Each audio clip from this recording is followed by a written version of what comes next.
Hello viewers, এই মুহূর্তে আমি আছি আমেরিকার নিউ ইয়র্কের টাইমস স্কয়ারে। এখানে আজ বাংলা নববর্ষ পালন হচ্ছে। হাজার হাজার বাঙালি সহ বিশ্বের অন্যান্য দেশের মানুষও এখানে উপস্থিত হয়েছে। এই মুহূর্তে আমার পাশে আছেন প্রবাসী টিভির সোহেল মাহমুদ ভাই। উনি আমার খুবই প্রিয় একজন মানুষ এবং তার পাশেই রয়েছেন রুহুল খান ভাই। চলুন দেখি উনারা এই বাংলা নববর্ষের সম্পর্কে কি বলেন। তো আমি এই মুহূর্তে সোহেল ভাই এবং রুহুল ভাইয়ের সঙ্গে একটু কথা বলবো।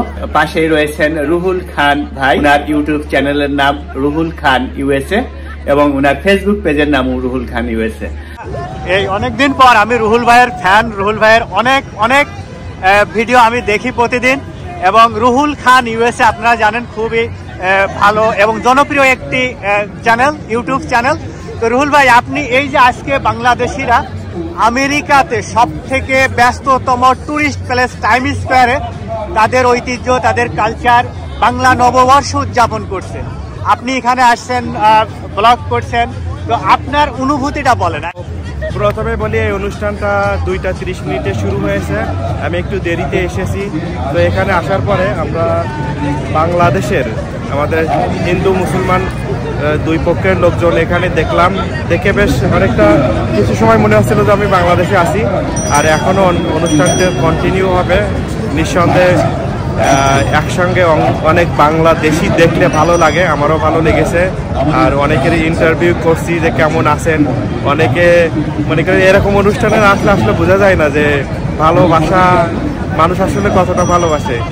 তো মোটামুটি ভালো লেগেছে। আর আপনি তো আছেন, ঘুরে ঘুরে দেখাচ্ছেন, আপনার জন্য শুভকামনা থাকলো। এই চ্যানেলটি যারা দেখছেন, ভাই অনেক পরিশ্রম করে কন্টেন্ট ক্রিয়েট করে। আশা করছি আপনারা ভাইয়ের সঙ্গে থাকবেন, আপনাদের সময়টা অনেক আনন্দদায়ক হবে। এই কথা বলে যারা আমার এই চ্যানেলে নতুন দেখছেন, আমার ইউটিউব চ্যানেলের নাম আছে রুহুল খান ইউএসএ, ফেসবুক একই নামে এবং আরও একটি টিকটক অ্যাকাউন্ট আছে, সবাই ফলো করে থাকতে পারেন। সঙ্গে থাকলে পরে আমেরিকার 50টা স্টেট সহ দেশ বিদেশের অনেক কিছু আপনারা দেখতে পারবেন। আশা করছি সেগুলো আপনাদের উপকারে আসবে। এই কথা বলে আমি রুহুল খান আপনাদের থেকে বিদায় নিচ্ছি। রুহুল ভাই, আপনি কিছুদিন আগে দেশে গেছেন এবং দেশের অনেক ভিডিও দিয়েছেন সুন্দর সুন্দর, আমি সেগুলো দেখছি। তো দেশের আসলে অনুভূতি আলাদা।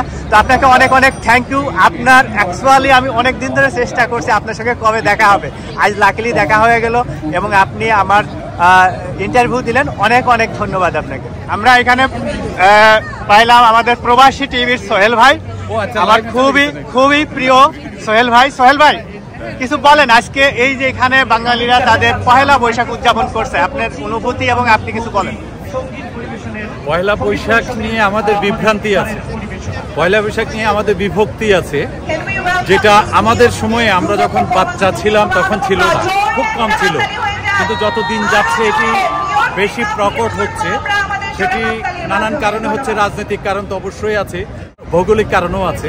যাই হোক, সেই কারণ যাই থাকুক, আমার প্রাণের স্পন্দন আমি বলবো এই পয়লা বৈশাখ। আমরা যেভাবে সবসময় ছোটবেলা থেকে এটিকে আমরা দেখে এসেছি, স্বাভাবিক কারণে পয়লা বৈশাখে আজকে যারা যোগ দিয়েছেন এখানে, তাদের তো একটা উচ্ছ্বাস আছেই। আর যারা যোগ দিতে পারেননি তারা দেখেও একটা উচ্ছ্বসিত হচ্ছেন। কিন্তু যারা কুমড়ে মরছেন, যারা খুব ক্ষুব্ধ হচ্ছেন, তাদের জন্য একটা বার্তা আছে। তাদের জন্য বার্তাটা হচ্ছে উপভোগ। সেটি যদি আপনার সমাজ, আপনার রাষ্ট্র এবং আপনার কোনো কিছুকে ধ্বংস না করে, ক্ষতি না করে উপভোগ্য হয়, সেটি উপভোগ করা ভালো, আমার বিশ্বাস। থ্যাংক ইউ ভাই, ভালো থাকুন। Thank you.